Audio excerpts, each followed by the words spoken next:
Hello வணக்கம். MKS astro TV பார்த்து கொண்டுள்ள ஜோதிட நண்பர்களுக்கும் ஆராய்ச்சியாளர்களுக்கும் ஜோதிடம் கற்றுக்கொண்டுள்ள நண்பர்களுக்கும் ஜோதிடம் பார்த்து கொண்டுள்ள நண்பர்கள் அனைவருக்கும் சேலத்திலிருந்து சுகநாடி ஜோதிட ஆசிரியர் விஜயம் பேசுகிறேன். அனைவருக்கும் வணக்கம்.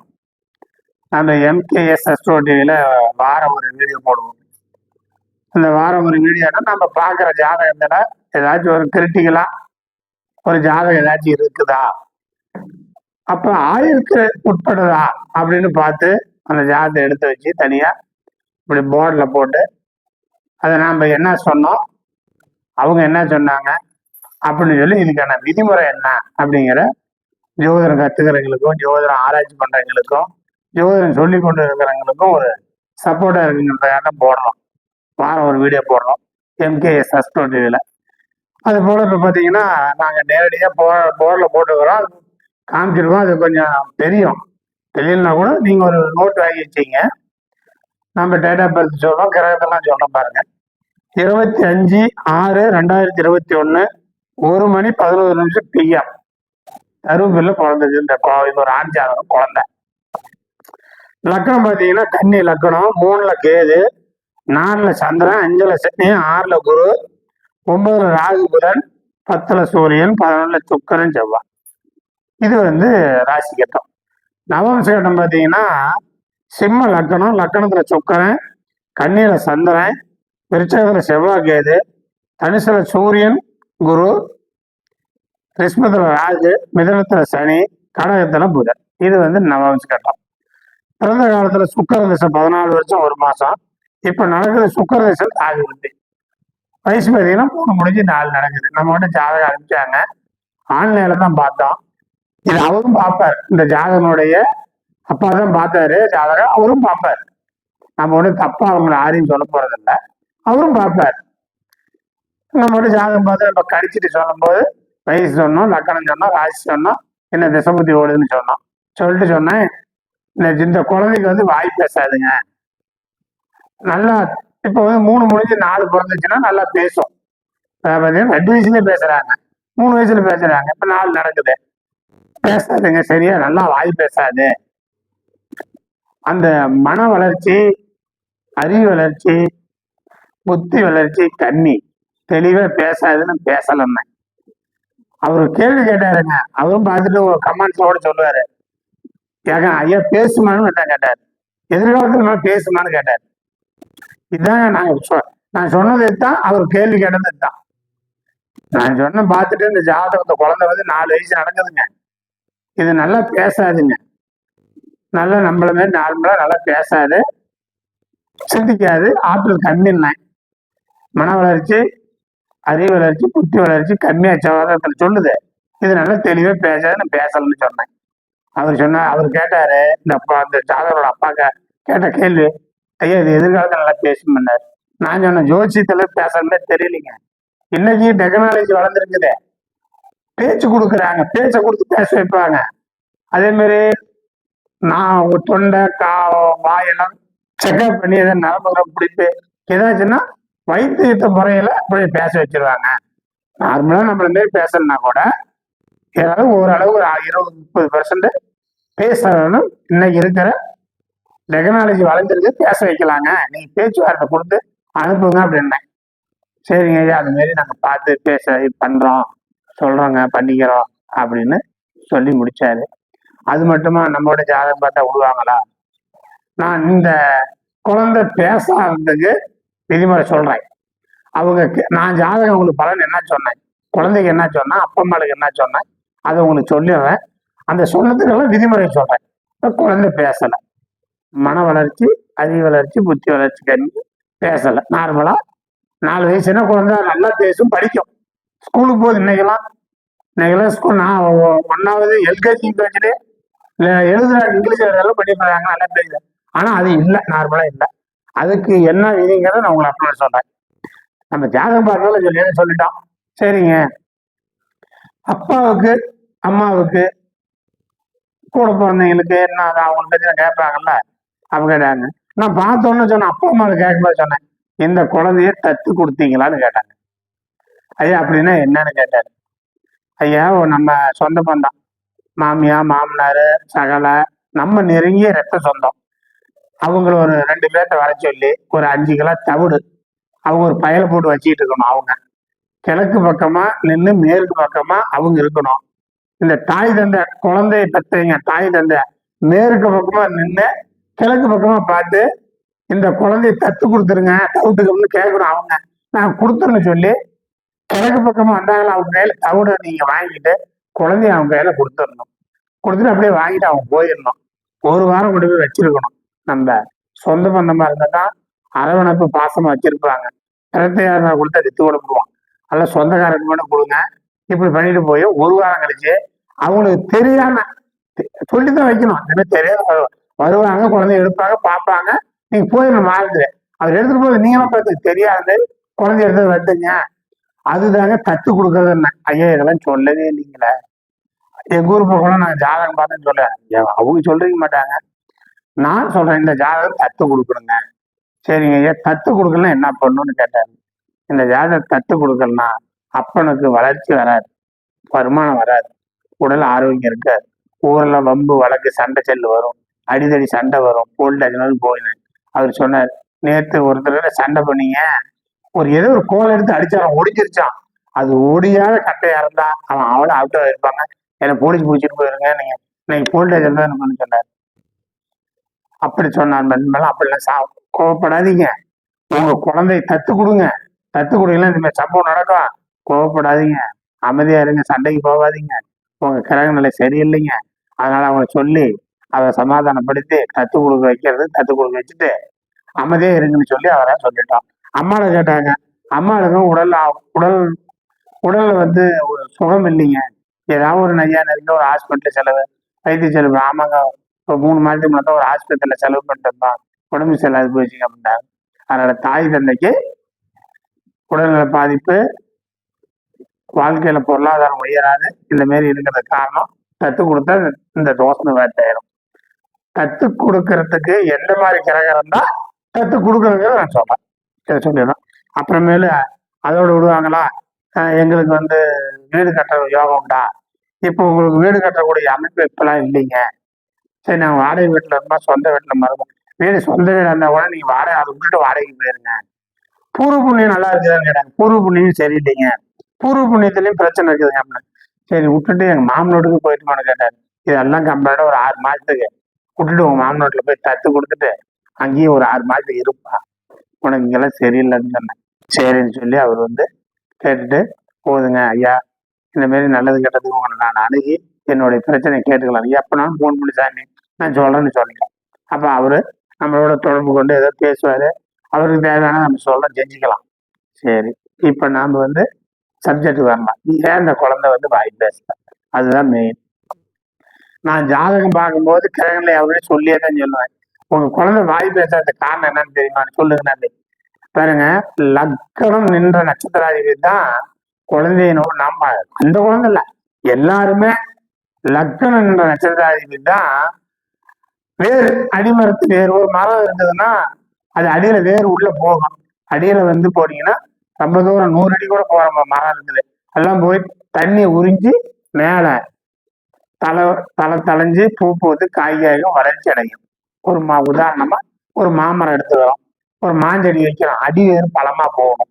அடிவேறு 4 பக்கம் வேறு போய் உறிஞ்சி கொடுத்தா மேல மரம் வளரும், தலை இருக்கும், பூ பூக்கும், காய்காயும், நிறைய மாம்பழம் நிறைய இருக்கும். ஒரு மாமரத்திலேயே கூட 100 கிலோ 150 கிலோ பறிச்சுக்கிறாங்க.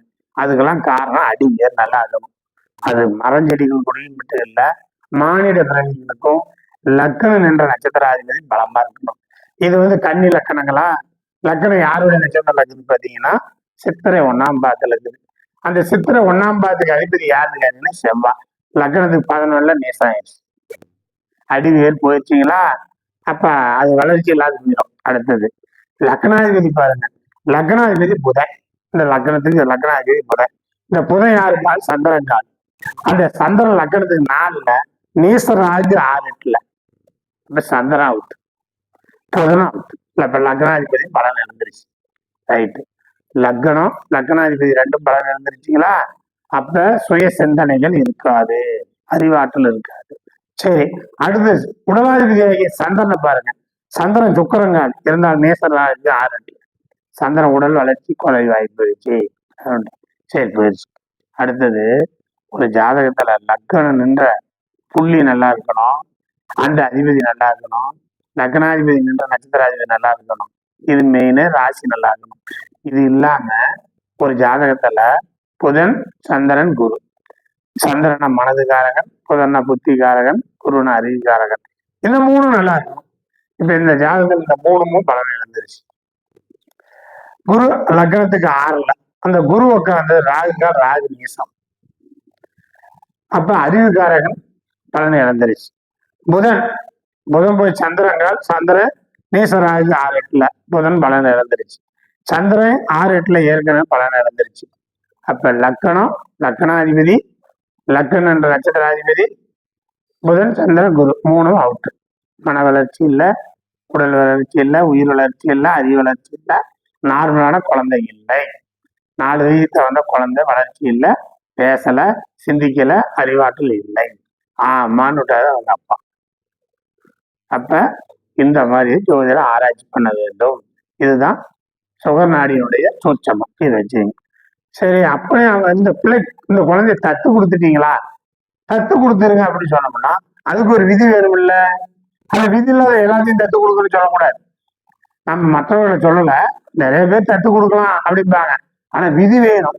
தத்து கொடுக்கணும்னா ஒரு குழந்தைய சூரியன், சந்திரன், ஒரு குழந்தை ஜாதகத்துல சூரியன், சந்திரன் 6-8 இருந்து சூரியன் என்ற நட்சத்திராதிபதியும் சந்திரன் என்ற நட்சத்திராதிபதியும் லக்னத்துக்கு 6-8 பகை நீ சாஸ்திரமாக இருந்தால் கண்டிப்பாக தத்து கொடுத்துடணும். தாய் தந்திரத்தை பலன் இழந்துருது இல்லை. அப்ப அந்த குழந்தை அங்க வளரக்கூடாது இல்லை.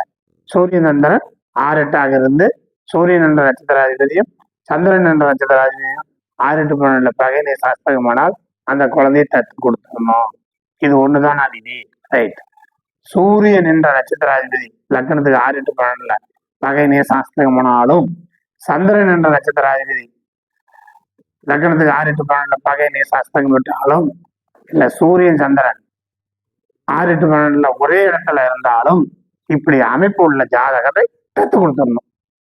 சூரியன், சந்திரன் தாய் தந்தைங்க. ஒரு ஜாதகத்துல சூரியன், சந்திரன் பலமா இருந்தா மட்டும்தான் தாய் தந்தை கூட குழந்தை வளரும், நல்லா இருக்கும். அவங்களுக்கு நல்லா இருக்கும், இந்த குழந்தைங்க நல்லா இருக்கும். குழந்தையுடைய யோகத்துல அப்பா அம்மாவோட நல்லா இருக்கும். சூரியன், சந்திரன் கெட்டு போயிருச்சுன்னா கண்டிப்பாக தத்து கொடுத்துடணும். அப்ப நாம அதை பார்த்துக்கணும். இதுதான் தத்து கொடுக்கறதுக்கான விதிமுறை. எங்க சுகர் நாள்ல 100% சொல்லுது. இது அழகா போயிடும், புரிஞ்சிடும். சரி, அடுத்தது சூரியன் அப்பா வளர்ச்சி இல்லை, குழந்தை பிறந்தாடி அப்பா அடிதடி வம்பு வளர்க்க இந்த மாதிரியான பிரச்சனை சந்திக்கிறாரு அப்படின்னா ஒரு ஜாதகத்துல 9ஆம் பாவத்தில் உள்ள கிரகத்தையும் பார்த்துக்கணும், சூரியனையும் பார்த்துக்கணும். இப்ப 9ல ராகு நீசம், புதன் பகையான கிரகம் எதுக்கு. அடுத்து சூரியன் ராகுகால், ராகு நீசம், அப்பாவுக்கு இந்த மாதிரி வம்பு வழக்கு அடிதடி சண்டை சச்சரவு பிரச்சனையை தான் கொடுக்குங்க. ஒரு ஜாதகத்துல சூரியன் ராகுகால் இருக்கக்கூடாது, சந்திரன் ராகுகால் இருக்கக்கூடாது. சரி, அப்படியே இருந்தாலும் ராகு கெடாம இருக்கணும். ராகு சூரியன் சந்திரன் ராகுகால இருந்து ராகு இந்த மாதிரி கெட்டு போயிட்டா சூரியனுக்குன்னா அப்பனுக்கு வளர்ச்சி இல்லை, சண்டை சரக தகராறு பிரச்சனைகள் இப்படிதான் ஓடிக்கிட்டு இருக்கும். நல்ல தொழில் அமையாது. இது சூரியன். அப்ப அப்பனை பார்க்கணும்னா அப்பனுக்கு பலன் இருக்குன்னா சூரியனை பார்த்து சொல்லிடலாம். 9ஆம் பாவத்தில் உள்ள கிரகத்தை வச்சு சொல்லிடலாம். சந்திரனுக்கு அம்மாவுக்கு எப்படின்னு பார்த்தீங்கன்னா இப்ப 4ஆம் பாவத்துல சந்திரன் நேச ராகு 6-8 அப்ப அந்த சந்திரன் பலனை இழந்துருது. அப்ப அந்த சந்திரன் சுக்கரங்கால், சுக்கரன் சனிக்கால், சனி போய் யாரோட காலில் உட்காந்துக்கிற குருவோட கால், குரு 6ல, குரு உட்காந்து ராகுகால் நீசம். தந்தைக்கும் சரியில்லை, தாய்க்கும் சரியில்லை, கத்து கொடுத்துடணும். தாய் தந்தை 2 பேரும் வதச்சிக்கிட்டு நல்ல ஆரோக்கியம் இல்லை, நல்ல வருமானம் இல்லை, நல்ல செல்வாக்கு இல்லை, வாழ்க்கை சுகபோகமாக இருக்காதுன்னு சொன்னா ஆமான்னு விட்டாங்க. ஒரு ஜாதகம் குழந்தை ஜாதகத்தை வச்சு அப்பாவுக்கு அம்மாவுக்கு அதனுடைய எதிர்கால குழந்தைக்கு இதெல்லாம் பார்த்து சொல்லலாம். அடுத்தது பூர்வ புண்ணியம். எங்களுக்கு எங்க அப்பனுடைய சொத்து, எங்க பாட்டன் சொத்து, பூர்வ புண்ணியத்தை கேட்கறாங்கல்ல. அப்ப எடுக்கும்போது 5ஆம் இடம் தான் பூர்வ புண்ணியம். நம்மளுடைய முன்னோர்களிடம் 5ஆம் பாவம். இந்த லக்னத்து கன்னி லக்னத்துக்கு 5ஆம் அதிபதி 5லே தான் இருக்கிறார். அவர் சனி ஆட்சி வச்சுக்கிறார். அற்புதமா இருக்குது, பூர்வ புண்ணியம் நல்லா இருக்குன்னு எடுத்துக்கூடாது. அவர் நின்ற நட்சத்திராதிபதி யார்? சந்திரங்கால். சந்திரன் ஏற்கனவே பலன் இழந்துட்டார். அப்ப பூர்வ புண்ணியங்கிறது பங்காளி, வைத்தாளி, சொத்து பெற்று பிரச்சனை ஏதாச்சும் இருக்குதானே? ஏகப்பட்ட பிரச்சனை இருக்குதுட்டார். ஏகப்பட்ட பிரச்சனை இருக்குது. அது எப்ப தீரும் அப்படின்னு பாத்தீங்கன்னா, தத்து கொடுத்துருங்க தீரும்னு சொல்றீங்க. இன்னொன்னு சொல்றேன் பாருங்க, ஒரு ஜாதகத்துல 5ஆம் பாவம் கெடாம இருந்தாதான் கிரக பலமும் தெய்வ பலமும் இருக்குமா. கிரக பலமும் தெய்வ பலமும் நல்லா இருக்கும். அடுத்தது 5ஆம் இடம் பங்காளி, பைத்தாளி. ஒரு ஜாதகத்துல 5ஆம் படம் கெட்டு போயிருச்சுன்னா, அண்ணன், தம்பி, சித்தான், பெரியான், நம்மளுடைய சித்தப்பன் மக்க, பெரியப்ப மக்க, பொண்ணுட்ட சித்தப்பன், பெரியப்ப மக்க, அத்தனை பேரும் பகையாயிருவாங்க. இவர் சொன்னேன், 5ஆம் இடத்துல பகையாயிருக்கு சாமி, நீ உங்க பங்காளியோட கலந்தான. அவங்க டார்ச்சர் தாங்க ஓவரா இருக்கணும். அவங்க டார்ச்சர் தாங்கவே முடியலைங்களா. அது ஒரு பயன் எடுத்துங்க. இன்னொன்னு பாருங்க, நீங்களும் ஒரு ஜாதகத்தை ஆய்வு பண்ணி தெளிவா சொல்லலாம். 5ஆம் அதிபதி கெட்டு போயிடுச்சுன்னா குலதெய்வத்தை வழிபாடு பண்ணக்கூடாது. 5ஆம் பாவம் கெட்டு போயிட்டா முதல்ல சொன்ன தெய்வ பலம் இருக்காது, கிரக பலம் இருக்காது. 5ஆம் பாவம் பலம் பெற்று இருந்தால் மட்டும்தான் குலதெய்வ வழிபாடுக்கு போகணும், தெய்வ வழிபாட்டுக்கு போகணும். இப்ப 5ஆம் பாவம் கெட்டு போயிடுச்சுன்னா, இவங்க நான் சொன்னேன், குலதெய்வ வழிபாட்டுக்கு போனீங்கன்னா உனக்கு 6 மாதம் தொழில் இருக்காது. அதுக்கு பின்னாடி சண்டை, சச்சரவு, அடிதடி தான். அது சொல்றது கோயிலுக்கு போயிட்டு வர வழியிலேயே பிரச்சனை ஆகி போச்சீங்க. இதுல நீங்க நல்லா ஆராய்ச்சி பண்ணீங்க. நிறைய பேருக்கு நான் சொல்றீங்களா? ஆமான்னு தான் சொல்றாங்க. 5ஆம் பாவம் ஒருவருக்கு பலன் இழந்து கெட்டு போயிடுச்சுன்னா, நீ குழந்தை கோயிலுக்கெல்லாம் போகக்கூடாது, குழந்தை வழிபாடெல்லாம் பண்ணக்கூடாது. சரி, நான் குழந்தை கோயிலுக்கு போகல, வழிபாடு பண்ணல, நாங்களும் கடவுள் சாமி கும்பிடணும்ல, இஷ்ட தெய்வத்தை கும்பிட்டுக்க. 9 கிரகங்கள்ல எந்த கிரகம் பலமா இருக்குது அந்த கிரகத்தை ஆதி தெய்வத்தையே வழிபட்டுக்குன்னு சொல்ல வேண்டியதுதான். அப்ப இந்த ஜாதகத்தை ஆய்வு பண்ணி பார்க்கலாம். இப்ப இதுல குலதெய்வத்தை கும்பிடக்கூடாதுன்னு சொல்லியாச்சு. குலதெய்வ கோயிலுக்கு போயிட்டு வந்தா வம்பு வழக்கு வந்தாச்சு. இதுல இந்த கிரகம் என்ன கிரகம் வலிமையா இருக்குது, இந்த கிரகம் என்ன கிரகம் வலிமையா பார்த்து சொல்லுங்க. இந்த ஜாதகத்துல எந்த கிரகமும் வலிமை இல்லை. இந்த ஜாதகத்துல எந்த கிரகம் வலிமை இல்லைங்க, எல்லா கிரகமும் வலிமை இழந்துட்டு. அப்ப அவர் என்னத்தான் எப்படி வழிபடுறது, எப்படி குழப்பம் பண்றது? எதை இஷ்ட தெய்வத்தை, பிடிச்ச தெய்வத்தை வருஷத்துல ஒரு தரம் போய் பார்த்துட்டு கும்பிட்டுங்க. ஒரு ஜாதகத்துல 9 கிரகமும் பலம் பெற்றிருக்கும். 9 கிரகமும் பலமாக உள்ள ஜாதகத்தை கண்ணில் அப்படி பார்த்தீங்கன்னா கண்ணில் பார்த்து ஒத்திக்கணும். அவரோட தான் கோயிலுக்கு போகணும், அவரோட தான் தொழில் செய்யணும், அவரை வச்சுதான் எல்லா காரியம் பண்ணணும். இப்படி எல்லாம் இருக்குது. 9 கிரகம் பலம் பெற்ற ஜாதகம் ஒரு நாளைக்கு போடுறவங்களுக்கு அந்த ஜாதகத்தால நீங்க கண்ணில் ஒத்திக்கலாம், அவரோட பேசணும். அப்படிப்பட்ட ஜாதகம்லாம் இருக்குது. அப்படி ஒரு ஜாதகம் இருக்கு. அவர் பிறந்தது இன்னைக்கு வயசுல 30க்குள்ளதான் இருக்கும். 1.5 லட்சம் ரூபாய் சம்பளம் வாங்குறாரு. அவங்க 2-3 கோடி வீடு கட்டிக்கிறாங்க, கார் வாங்கிட்டாங்க, தோட்டம் தளவு இருக்குது, செல்வாக்கு ஊர்லயே ஃபேமஸ். அந்த ஜாதகனுடைய பேர் கிருஷ்ணா. அந்த கிருஷ்ணா ஜாதகத்து நாளைக்கு போறாங்க. அந்த ஜாதகம்லாம் கண்ணால பார்க்கணும், நினைச்சாச்சும் வச்சுக்கணும்.